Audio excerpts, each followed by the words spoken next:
Hey guys, welcome back to Paracord Planet. Got a quick knot tutorial for you today. We're going to be making the single-strand diamond knot, also known as the Celtic button knot. This knot is nice because you only need access to one end of your paracord in order to tie it. Let's dive right in.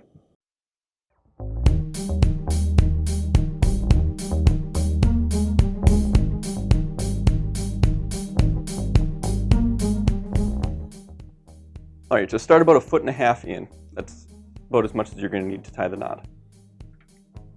And start by making 2 loops. So we're just going to twist it over itself, like that, and then put another one on top of it, so that they overlap.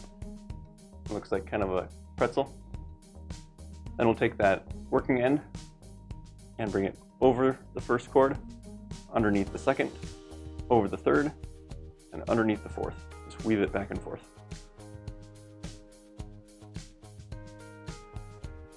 Then we're going to be bringing it over the top of that standing end, this end of the cord that we're not using.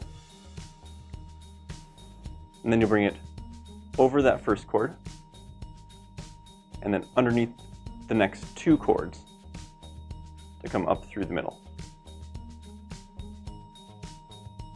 Now we've got our 2 ends interlocking around each other. At this point, we're going to tighten it down. And you want to be careful and do this slowly, because this one, like the 2-strand diamond knot, has a tendency to capsize and not tighten properly.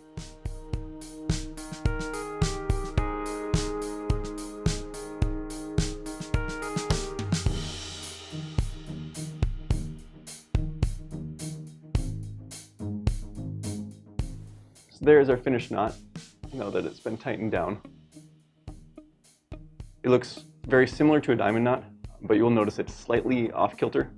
Since it's tied in a single strand, having it absolutely symmetrical isn't possible, but when you're not looking real close, it looks pretty nice.